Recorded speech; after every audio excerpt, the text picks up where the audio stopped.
Radio Republik of Indonesia. Pro 1 RRI Tanjung Pinang, Radio Tanggap Bencana COVID-19, Indonesia, Tatanan Kehidupan Baru.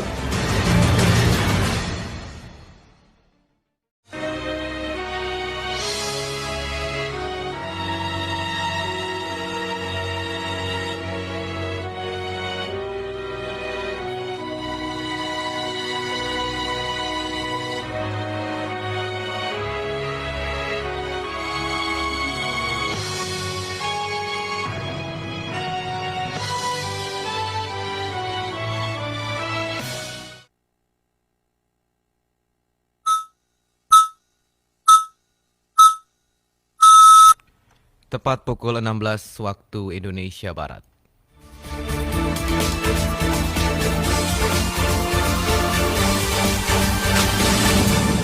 Selamat sore. Dari Tanjung Pinang, Provinsi Kepulauan Riau, Radio Republik Indonesia Tanjung Pinang menyampaikan warta berita daerah.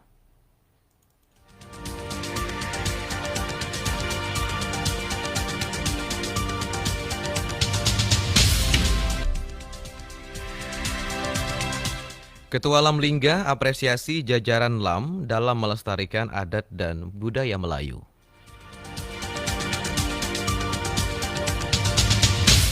Pemeriksaan daging hewan kurban wajib melalui tahapan antemortem dan postmortem.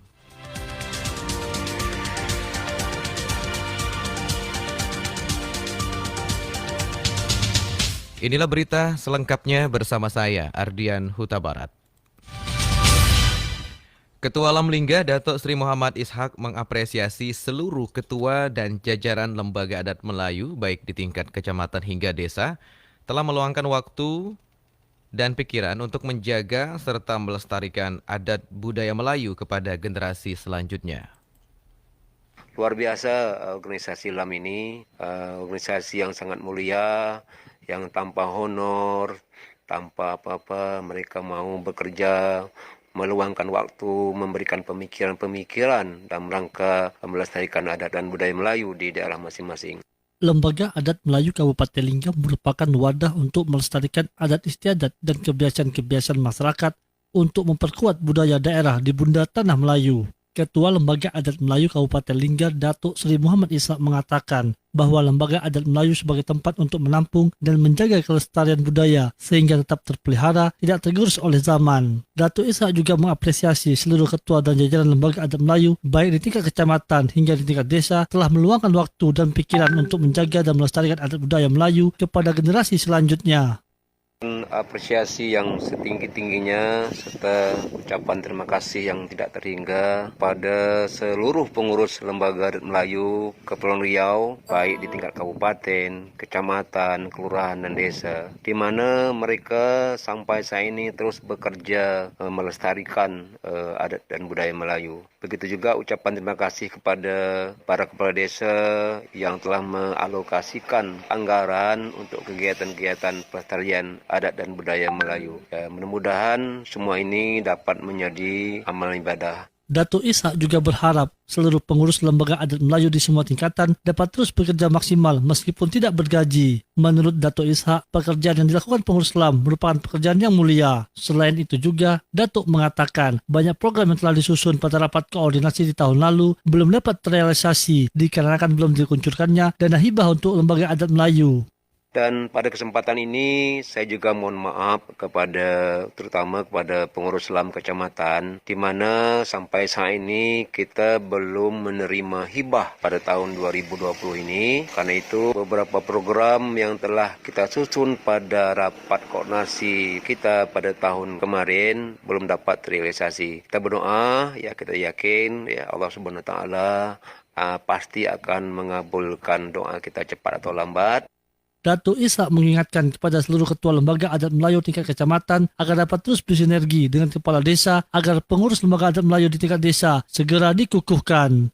Reporter Rizpan Badrian, RRI Tanjung Pinang.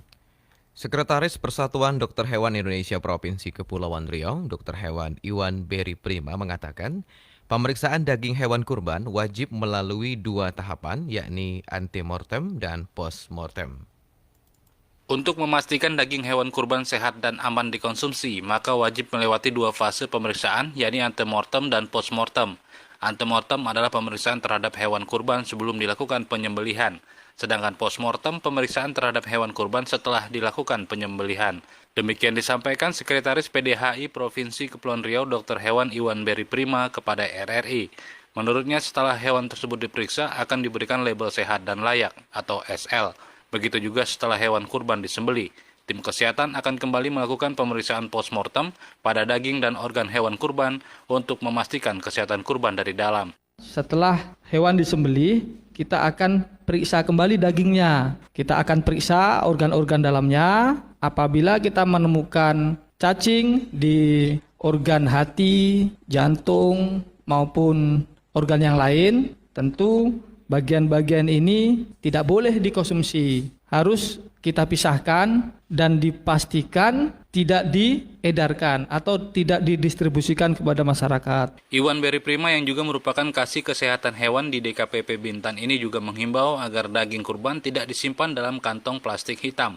Sebaiknya segera dipindahkan ke wadah lain seperti kotak plastik kedap udara. Pasalnya, menyimpan daging kurban dengan kantong plastik hitam berpotensi membahayakan kesehatan konsumen. Karena plastik warna hitam ini adalah plastik yang diolah dari bahan-bahan bekas, sehingga dapat mempengaruhi kualitas daging. Di antaranya dapat menyebabkan pemicu kanker atau karsinogenik. Sebaiknya memang kalau hewan kurban tidak langsung kita masak, memang harus kita masukkan ke dalam kulkas atau freezer ya. Caranya daging kita cacah-cacah dalam bentuk ukuran kecil-kecil gitu ya. Kemudian kita masukkan ke dalam wadah yang tertutup. Sebaiknya daging jangan dicuci. Sekretaris PDHI Provinsi Kepulauan Riau Dr. Hewan Iwan Beri Prima menambahkan apabila daging kurban tidak disimpan dengan benar, daging tersebut berpotensi menjadi tempat tinggal bakteri penyebab penyakit.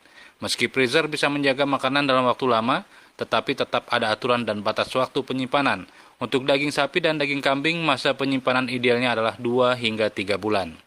Reporter Aryo Wisnu, RRI Tanjung Pinang. Hasil pencocokan data pemilih yang saat ini sedang dilakukan akan menjadi daftar pemilih sementara sebelum ditetapkan menjadi daftar pemilih tetap pada pemilihan kepala daerah 9 Desember mendatang.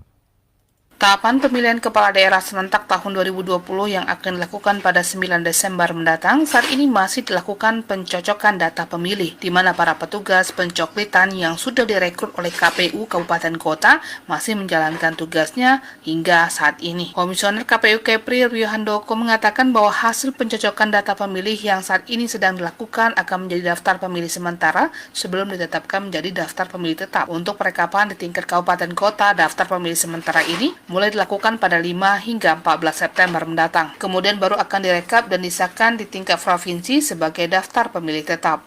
Daftar pemilih kita tuh masih berproses. Nanti hasil dari coklit ini akan ditetapkan menjadi daftar pemilih sementara. Jadi berdasarkan laporan dari PPDP berjenjang ke tingkat PPS, kemudian dari PPS nanti ke PPK itu panitia pemilihan kecamatan di tingkat kecamatan, terus nanti ke tingkat KPU Kabupaten Kota.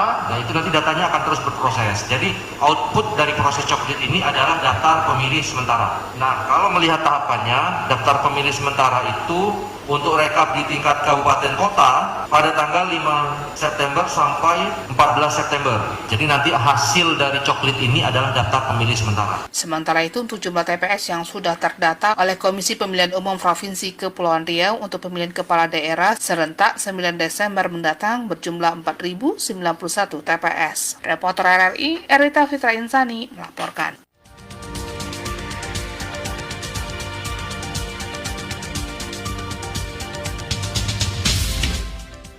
Pendengar, sebelum kami akhiri Warta Berita Daerah sore hari ini, kami sampaikan pokok-pokok berita.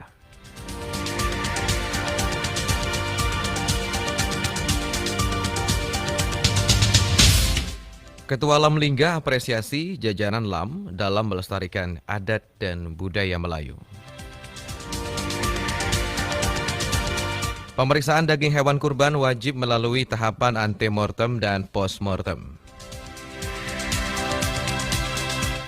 Demikian rangkaian informasi yang kami kemas dalam Warta Berita Daerah sore hari ini. Mewakili kerabat kerja yang bertugas, saya Ardian Huta Barat mengucapkan terima kasih atas perhatiannya.